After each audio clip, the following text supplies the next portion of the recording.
The candle went out at 3:47 a.m. That was the moment everything changed. Though Eli didn't know it yet. He was too busy laughing, pulling Marcos close in the flickering darkness of their apartment. Drunk on wine and the stupid thrill of their Halloween ritual. The flame had guttered and died, and neither of them noticed. Not in that moment. Not when Marcos's lips found his neck. Not when they stumbled toward the bedroom, trailing clothes behind them like breadcrumbs in a fairy tale. But something noticed. Something had been waiting. It started 3 days before Halloween when Marcos came home with the book. "Look what I found at that weird occult shop on Bleecker Street," he said, dropping a leather-bound volume on their kitchen counter. The cover was cracked and faded, the title barely legible. Rituals of All Hallows Eve. Eli looked up from his laptop, raising an eyebrow. "You're really leaning into the spooky season this year? Come on, it'll be fun." Marcos grinned, that crooked smile that had first caught Eli's attention 2 years ago at a friend's party. "There's this ritual in here, the Lover's Vigil. You light the candle at midnight on Halloween, make a wish together, and keep it burning until dawn. It's supposed to bind our souls or something." "Bind our souls?" Eli laughed. "Babe, we already signed a lease together. That's basically the same thing." But Marcos was already flipping through the pages, his dark eyes bright with excitement. "It says if you complete it, you'll never lose each other, not in this life or the next." He looked up and his expression softened. "I think it's romantic." Eli felt his chest warm. This was so typical of Marcos, finding magic in everything, believing in signs and fate and cosmic connection. It was one of the things Eli loved about him, even though he himself was firmly grounded in reality. They balanced each other that way. "Okay," Eli said, closing his laptop. "But if we summoned a demon, you're dealing with it." Marcos kissed him, quick and sweet. Deal. Halloween night arrived with unseasonable warmth, the kind that made the city feel restless and strange. They ordered Thai food and watched horror movies. Marcos curled against Eli's side on their worn couch. Outside, the streets of Brooklyn buzzed with costumed revelers, their laughter and music filtering through the windows. At 11:45 p.m., Marcos sat up. Time to set up. They cleared the coffee table, and Marcos carefully placed a thick black candle in the center. Around it, he arranged the other items the book required. 2 strands of their hair intertwined, a photograph of them together, and a bowl of salt water. Eli watched, amused and oddly touched by how seriously his boyfriend was taking this. "Okay, so the rules are simple. We light the candle at exactly midnight. We each make a wish, silently in our hearts, and then we let it burn until sunrise. No matter what happens, we don't blow it out, we don't let it go out, and we don't leave the room where it's burning." "That's it?" "That's it. Oh, Marco squinted at the faded text. "It says there are consequences if you break the rules, but that part is smudged. Can't read it." "Mysterious," Eli deadpanned. Marcos checked his phone. 30 seconds. They knelt together on the floor, knees touching. Eli felt silly, but also something else, a flutter of anticipation he couldn't name. In the candlelight, Marcos looked beautiful, his brown skin glowing warm, his expression serious. "Now," Marcos whispered. He struck the match. The flame caught and the candle blazed to life, brighter than Eli expected. The light seemed to pulse, casting strange shadows on the walls. "Make your wish," Marcos said softly. Eli closed his eyes. What did he want? What did he wish for? The answer came easily. More time. More of this. Forever. If possible. When he opened his eyes, Marcos was watching him with such tenderness that Eli's throat tightened. "Done?" Marcos asked. "Done." They sat in silence for a while, watching the flame dance. It was peaceful, almost meditative. The candle smelled like honey and smoke, sweet and strange. I'm getting us some wine, Marcos said eventually, standing. We might as well make this romantic. I thought you said we couldn't leave the room. The kitchen is 10 feet away. I think we're fine. Marcos kissed Eli's top of his head. The universe isn't that strict. He disappeared around the corner. Eli listened to the familiar sounds of Marcos moving through their apartment, the cabinet opening, the clink of glasses, the pop of a cork. Normal, domestic, real. When Marcos returned with 2 glasses of red wine, they settled on the couch, keeping the candle in view on the coffee table. They talked of nothing and everything, their upcoming weekend plans, a funny thing that happened at Marcus's office, whether they should finally get a cat. The wine made them warm and loose. An hour passed, then 2. At some point, talking turned to touching. Marcos's hand on Eli's thigh, Eli's fingers threading through Marcos's hair. Kisses that started soft and grew hungry. Bedroom? Marcos murmured against Eli's mouth. Candle, Eli reminded him, though his heart wasn't in it. Screw the candle. It's a silly ritual anyway. Marcos' hand slipped under Eli's shirt, and Eli forgot why he was protesting. Come on. They stumbled to the bedroom, shedding clothes, giggling like teenagers. The apartment was dark, except for the distant glow from the living room where the candle burned. Neither of them saw when the bedroom door swung shut behind them, closing off the light. Neither of them heard the soft breath that extinguished the flame. Eli woke to sunlight streaming through the bedroom window, and Marcos's arm draped across his chest. He blinked, disoriented, his head foggy with wine hangover and interrupted sleep. Morning, Marcos mumbled, his face pressed into Eli's shoulder. What time is it? Too early, go back to sleep. But something felt wrong. Eli couldn't place it at first, just a vague sense of unease, like he'd forgotten something important. Then he remembered. The candle, he said, sitting up abruptly. We left the candle. Marcos groaned, rolling onto his back. So it probably burnt out by now. Eli climbed out of bed and pulled on his boxers. His stomach felt tight with anxiety, though he couldn't explain why. It was just a dumb ritual from a book Marcos had bought at some tourist trap. It didn't mean anything. In the living room, the candle sat on the coffee table, a pool of hardened black wax around a dead wick. The photograph of them was slightly singed at the edges. The salt water had evaporated completely, leaving only a residue of white crystals. It went out, Eli called toward the bedroom. Marcos appeared in the doorway, wearing Eli's t-shirt and nothing else. Okay, so we broke the rules. What's the worst that could happen? We don't get to bind our souls for eternity? He patted over and wrapped his arms around Eli from behind. I think we'll survive. But his touch felt different, colder somehow. Eli told himself he was being ridiculous. The first sign came that afternoon. They were making lunch, or rather, Eli was cooking while Marco sat at the kitchen counter squatting through his phone.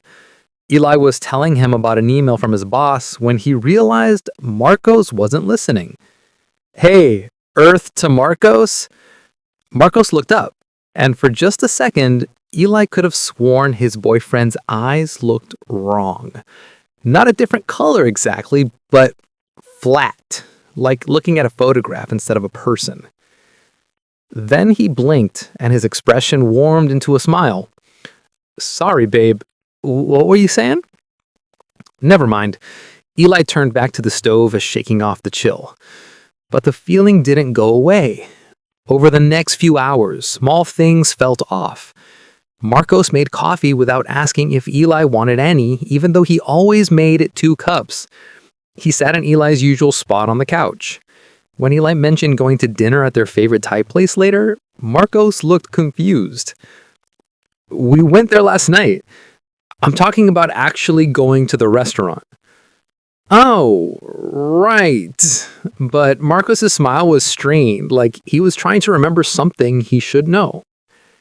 That night, lying in bed, Eli studied his boyfriend's profile in the darkness. Marcos was scrolling through his phone, the blue light casting strange shadows on his face. "Are you feeling okay?" Eli asked. "Yeah, why?" "You just seem, I don't know, different today." Marcos set down his phone and turned to face him. In the darkness, his eyes gleamed. "Different how?" "I can't explain it. You're just not quite yourself." For a long moment, Marcos was silent. Then he reached out and touched Eli's face, his fingers cold. "I'm right here. Same as always." But it wasn't true, and they both knew it. The next morning, Eli woke to find Marcos already up, standing at the bedroom window and staring out at the street below. He was perfectly still, barely breathing like a statue. "Babe?" Marcos didn't turn around. "Marcos!" Slowly, his boyfriend looked over his shoulder. That strange flatness was back in his eyes. "Yes?" "What are you doing?" "Watching." He turned back to the window. "Do you ever feel like something's wrong, but you can't remember what?" Eli's skin prickled. "What do you mean?" "Like you're forgetting something important. Something about who you are." Marcus's voice was soft, almost dreamy. "I keep having this dream that I'm supposed to be somewhere else, but I can't remember where." Eli climbed out of bed and crossed to him. Up close, he could see that Marcos' skin was paler than usual, almost gray in the morning light. There were shadows under his eyes that hadn't been there before. Eli told himself he was being ridiculous. By the third day, Eli knew something was seriously wrong. Marcos had started forgetting things, not just small details, but fundamental parts of our life together. He couldn't remember the name of Eli's sister. He didn't recognize her favorite pizza place. When Eli mentioned their anniversary coming up next month, he looked at him blankly. "How long have we been together?" 2 years. "Marcos, what's going on?" "I don't know." His boyfriend's voice cracked. "I feel like I'm disappearing. Like every day, there's less of me." That night, Eli couldn't sleep. He lay beside Marcos, listening to his breathing. Too slow, too shallow, like he was fading as he slept. The candle, the ritual, the rules they'd broken. At 2 a.m., Eli got up and found the book. He sat in the living room, the city lights filtering through the windows, and read the chapter on the lover's vigil again. The rules were exactly as Marcos had described, but at the bottom of the page, in text so faded it was almost invisible, were more instructions. "Should the flame be extinguished before dawn, the veil will tear. What comes through may wear a familiar face, but it is not what you love. It is only the echo, the shadow, the thing that was invited in when the light went out. The true lover will be held in the space between, unable to return unless the echo is sent back before All Saints' Day. After that, the exchange becomes permanent." Eli's hands shook. All Saints' Day was tomorrow, November 1st, less than 24 hours away. He read on, but the next paragraph was completely illegible, damaged by water or time. Only fragments remained. To banish the echo, only one can remain. The choice must be made. "Eli?" He looked up. Marcos stood in the doorway of the bedroom, backlit by the hallway light. But something about his silhouette was wrong. Too tall, or too thin, or too still. "What are you reading?" Marcos's voice echoed strangely, like it was coming from far away. "Nothing, just couldn't sleep." Eli closed the book, his heart hammering. Marcos moved closer, and Eli had to fight the urge to back away.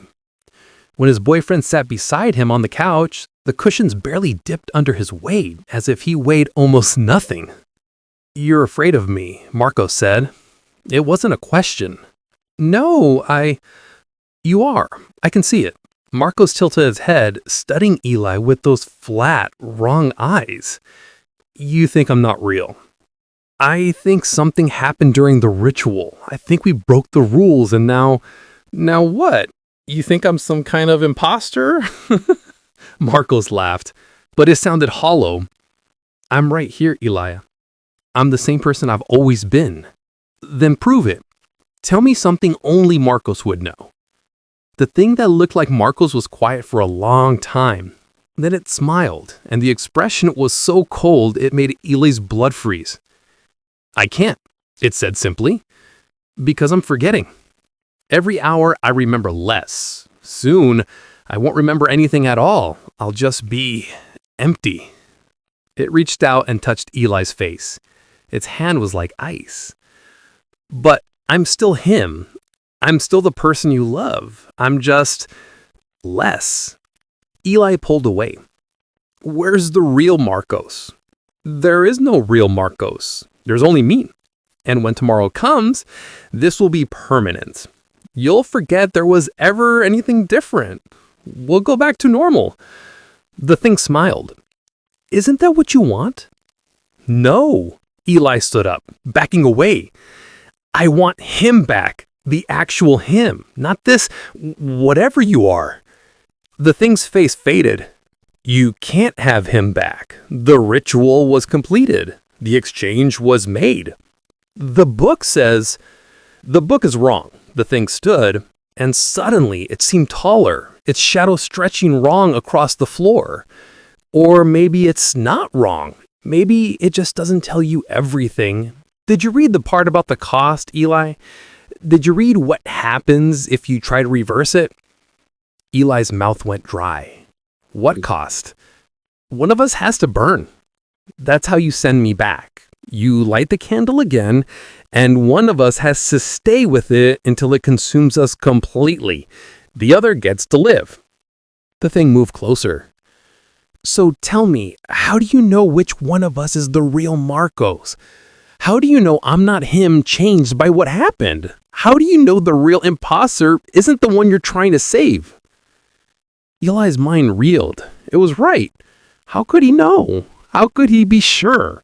Marcus looked the same, sounded the same. Only these small wrongnesses gave him away. But what if those were just side effects? What if the ritual had damaged the real Marcos and Eli was about to destroy him trying to bring back someone who was already gone? I don't believe you, Eli whispered. The thing laughed. Then make your choice. Light the candle. One of us burns, one of us stays, but you better be sure you're choosing right.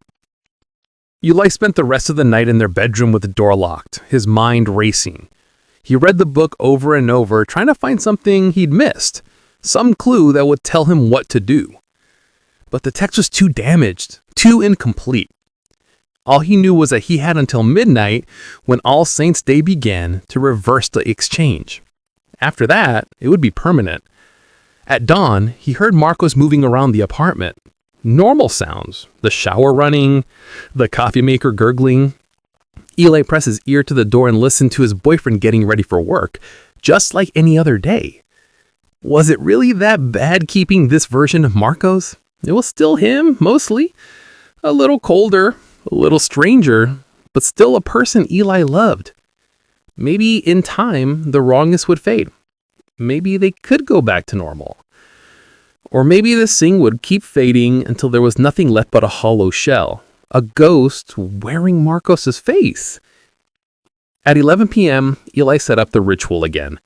He placed a black candle on the coffee table, surrounded it with salt, added the photograph, now singed and damaged. His hands shook as he prepared everything, following the instructions he'd pieced together from the fragments of text. At 11:30, Marcos came home. "What are you doing?" he asked, seeing these set up.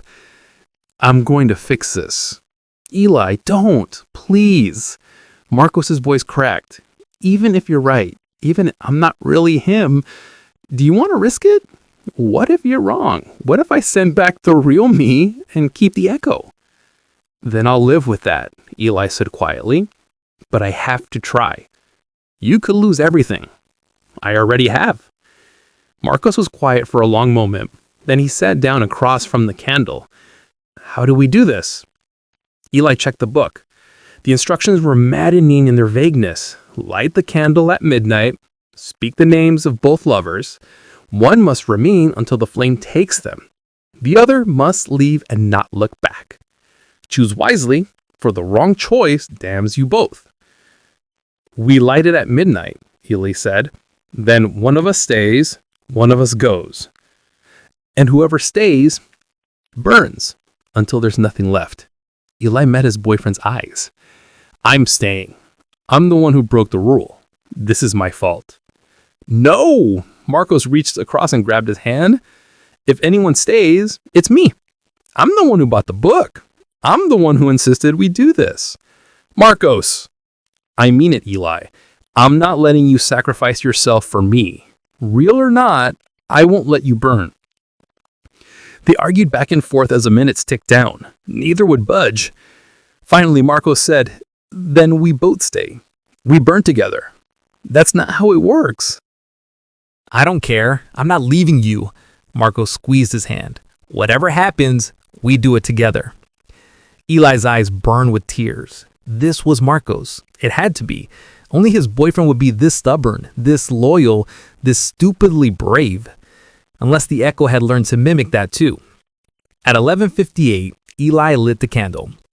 The flame blazed up, twice as high as before, burning blue at its heart. The smell of honey and smoke filled the room, so thick it was hard to breathe. Marcos Rivera, Eli said, his voice shaking. Eli Chen. The flame pulsed. The air grew hot. Now what? Marcos whispered. Now one of us has to stay, one of us has to go. We both stay. Marcos. We both stay or neither of us does. The flame grew higher, brighter. Eli could feel his heat on his face and his lungs. The candle was burning too fast, melting down at an impossible rate. They didn't have much time. I don't know what to do, Eli said, and he was crying now, tears streaming down his face. I don't know how to choose. Marcos pulled him close, and his arms felt real, solid and warm. You don't have to choose. We stay together. That's the choice. But the ritual. Screw the ritual. We're stronger than some stupid Halloween magic. He kissed him, fierce and desperate. You're not losing me. I'm not losing you. We're both walking out of here. The flame reached its peak, white hot and blinding. Eli could smell burning, hear crackling. The heat was unbearable. And then Marcos did something Eli didn't expect. He reached out and grabbed the candle with his bare hand. He screamed, but he didn't let go. The flame engulfed his hand, his arm, spreading across his skin like water. But instead of burning him, it seemed to be pulling something out of him, something dark and writhing that peeled away from his body like shed skin. Marcos, Eli grabbed for him, but Marcos pushed him away with his free hand. It's okay, Marcos gasped. It's okay. It's not me. I can feel it. It's not me. The dark thing twisted and shrieked, its form vaguely human-shaped, but wrong in every way that mattered. It fought to stay attached to Marcos, to keep wearing his face, but the flame pulled relentlessly. Finally, with a sound like tearing fabric, it came free. The candle's flame consumed it in an instant, burning blue-white, and then guttered out. Silence. Eli and Marcos sat in the darkness, both of them breathing hard. Eli's ears rang. His hands were shaking so badly he could barely move. Marcos? Eli whispered. I'm here. Marcos' voice was rough, but it was his voice. Really his voice. He could hear the difference now. I'm here, baby. I'm okay. Eli grabbed him, pulled him close, buried his face in his neck, and sobbed. His boyfriend held him tight, solid, real, and warm. I thought you lost me, Eli choked out. You didn't. I'm right here. Marcos pulled back just enough to cup Eli's face in his hands. In the darkness, his eyes glimmed with tears, but they were his eyes again, bright and alive and full of everything Eli loved. I'm right here, and I'm not going anywhere. They held each other as the night ticked over into All Saints' Day, as the magic finally broke and released them. Outside, the city was quiet, the Halloween revelers long gone home.